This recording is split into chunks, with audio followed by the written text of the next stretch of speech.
ಕರ್ನಾಟಕ ಸರ್ಕಾರದಿಂದ ಪಶು ಸಾಕಾಣಿಕೆ ಮಾಡುವವರಿಗೆ ಭರ್ಜರಿ ಗುಡ್ ನ್ಯೂಸ್ ಅನ್ನ ನೀಡ್ತಾ ಇರುವಂತದ್ದು. ರೈತರಿಗೆ ಇದೀಗ ಈ ಒಂದು ಭರ್ಜರಿ ಗುಡ್ ನ್ಯೂಸ್ ಇಂದ ತುಂಬಾನೇ ಲಾಭ ಆಗುತ್ತೆ. ಹೌದು ಸ್ನೇಹಿತರೆ, ಸಿಎಂ ಡಿ.ಕೆ. ಶಿವಕುಮಾರ್ ಅವರು ಇದೀಗ ಹೊಸ ಘೋಷಣೆಯನ್ನ ಮಾಡಿರುವಂತದ್ದು. ಮೊನ್ನೆ ತಾನೇ ಮುಖ್ಯಮಂತ್ರಿಯಾಗಿ ತಮ್ಮ ಒಂದು ಅಧಿಕಾರವನ್ನ ಸ್ವೀಕರಿಸಿದ ಡಿ.ಕೆ. ಶಿವಕುಮಾರ್ ಅವರು ಇದೀಗ ಪಶು ಸಂಗೋಪನೆಯಲ್ಲಿ ತೊಡಗಿರುವಂತಹ ರೈತರಿಗೆ ಭರ್ಜರಿ ಗುಡ್ ನ್ಯೂಸ್ ಅನ್ನ ನೀಡಿರುವಂತದ್ದು. ಹಾಗಾದ್ರೆ ಯಾವ ಗುಡ್ ನ್ಯೂಸ್ ಅನ್ನ ನೀಡಿದರೆ ರೈತರಿಗೆ ಇದರಿಂದ ಏನೆಲ್ಲ ಉಪಯೋಗ ಆಗುತ್ತೆ, ಹಾಗಾದ್ರೆ ಈ ಒಂದು ಯೋಜನೆಗೆ ಅರ್ಜಿ ಸಲ್ಲಿಸುವುದು ಹೇಗೆ, ಅರ್ಜಿ ಸಲ್ಲಿಸಲು ಬೇಕಾಗಿರುವಂತಹ ದಾಖಲೆಗಳು ಯಾವುವು, ಈ ಎಲ್ಲದರ ಬಗ್ಗೆ ಕಂಪ್ಲೀಟ್ ಇನ್ಫಾರ್ಮೇಶನ್ ಅನ್ನ ತಿಳಿಸ್ಕೊಡ್ತಾ ಹೋಗ್ತೀವಿ.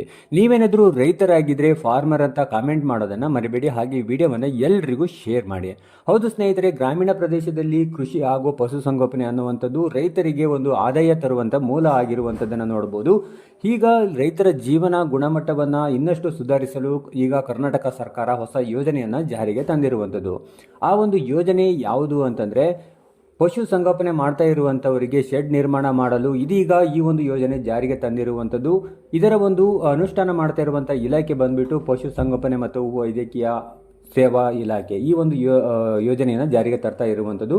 ಈ ಒಂದು ಯೋಜನೆಗೆ ಯಾರೆಲ್ಲ ಫಲಾನುಭವಿಗಳು ಅರ್ಹರಾಗಿರ್ತಾರೆ, ಹಾಗೆ ಇದರ ಒಂದು ಉದ್ದೇಶ ಏನು, ಆನ್ಲೈನ್ ಅಪ್ಲಿಕೇಶನ್ ಹಾಕೋದಕ್ಕೆ ಬೇಕಾಗಿರುವಂಥ ದಾಖಲೆಗಳು ಯಾವುವು, ಎಲ್ಲದರ ಬಗ್ಗೆ ನೋಡ್ತಾ ಹೋಗೋಣ. ಮೊದಲನೇದಾಗಿ ಈ ಒಂದು ಯೋಜನೆಯ ಬಗ್ಗೆ ತಿಳ್ಕೊಳ್ತಾ ಹೋಗೋಣ. ಕರ್ನಾಟಕ ಸರ್ಕಾರವು ಪಶುಸಂಗೋಪನೆಯಲ್ಲಿ ತೊಡಗಿರುವಂಥ ರೈತರಿಗೆ ತಾವು ಸಾಗುತ್ತಿರುವಂಥ ಪಶುಗಳಿಗೆ ಒಂದು ಸುರಕ್ಷತೆಯ ದೃಷ್ಟಿಯಿಂದ ಒಂದು ಶೆಡ್ ಅನ್ನು ನಿರ್ಮಾಣ ಮಾಡಿಕೊಳ್ಳಲು ಈ ಒಂದು ಯೋಜನೆಯನ್ನು ಜಾರಿಗೆ ತರಲಾಗಿದೆ. ಸೊ ಇದರ ಒಂದು ಮುಖ್ಯ ಉದ್ದೇಶ ಏನು ಅಂತಂದರೆ, ಒಂದು ಹಸುಗಳ ಆರೋಗ್ಯ ಕಾಪಾಡುವುದು, ಹಾಗೆಯೇ ಅಷ್ಟೇ ಅಲ್ಲದೆ ಅವರ ಒಂದು ಸುರಕ್ಷತೆಯನ್ನು ಇಲ್ಲಿ ನೋಡ್ಬೋದು.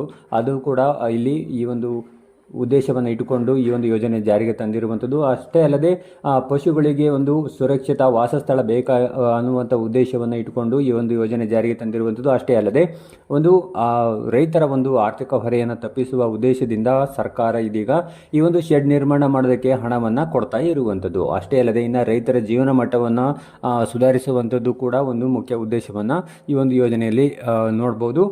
ಇನ್ನು ಪ್ರಯೋಜನ ಏನು ಅಂತ ನೋಡೋದಾದರೆ, ಸರ್ಕಾರದ ಯೋಜನೆಯಲ್ಲಿ ನಿರ್ಮಿಸಲಾಗಿರುವ ಶೆಡ್ನಿಂದ ಪಶುಗಳಿಗೆ ಒಂದು ಸುರಕ್ಷಿತವಾಗಿ ಹಾಗೆ ಆರಾಮದಾಯಕ ಒಂದು ವಾಸಸ್ಥಳ ಸಿಗುವಂತೆ ಆಗುತ್ತೆ. ಇನ್ನು ಸ್ವಚ್ಛ ಹಾಗೂ ಸುಸಜ್ಜಿತ ಶೆಡ್ ನಿರ್ಮಾಣ ಮಾಡೋದ್ರಿಂದ ಅವುಗಳ ಆರೋಗ್ಯನೂ ಕೂಡ ತುಂಬಾ ಚೆನ್ನಾಗಿರುವಂಥದ್ದು.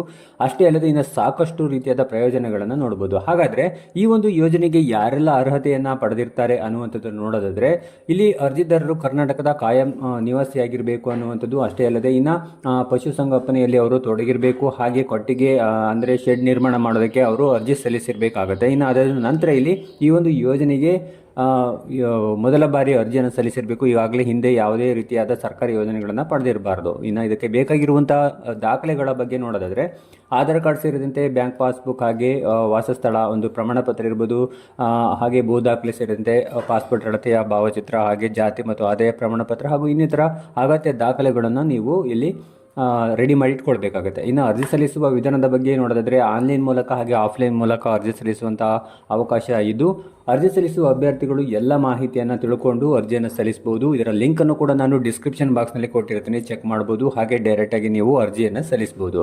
ಇನ್ನು ಆಫ್ಲೈನ್ ಮೂಲಕ ಯಾವ ರೀತಿ ಅರ್ಜಿ ಸಲ್ಲಿಸೋದು ಅಂತ ನೋಡಿದರೆ, ನಿಮ್ಮ ಹತ್ತಿರದ ಒಂದು ಪಶುಸಂಗೋಪನಾ ಇಲಾಖೆಯಲ್ಲಿ ಈ ಒಂದು ಅರ್ಜಿಯನ್ನು ಸಲ್ಲಿಸ್ಬೋದು.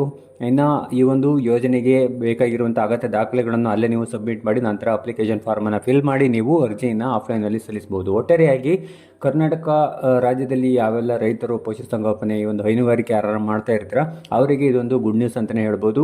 ಕಡಿಮೆ ಒಂದು ವೆಚ್ಚದಲ್ಲಿ ತಾವುಗಳು ಹಸು ಸಾಕಾಣಿಕೆ ಮಾಡೋದಕ್ಕೆ ಈ ಒಂದು ಶೆಡ್ ನಿರ್ಮಾಣ ಮಾಡಿಕೊಡೋದು ಇದೀಗ ಸಿಎಂ ಘೋಷಣೆ ಮಾಡಿರುವಂಥದ್ದು. ಮುಂದಿನ ದಿನಗಳಲ್ಲಿ ಇನ್ನಷ್ಟು ಹೆಚ್ಚಿನ ಯೋಜನೆಗಳು ಜಾರಿಗೆ ತರಲಿ ಅಂತ ಹೇಳ್ತಾ, ಈ ಒಂದು ವಿಡಿಯೋ ನಿಮಗೆ ಇಷ್ಟ ಆದರೆ ವಿಡಿಯೋಗೆ ಒಂದು ಲೈಕ್ ಮಾಡಿ. ಮುಂದಿನ ಒಂದು ಹೊಸ ವಿಡಿಯೋದೊಂದಿಗೆ ಮತ್ತೆ ಸಿಗೋಣ. Thank you for watching.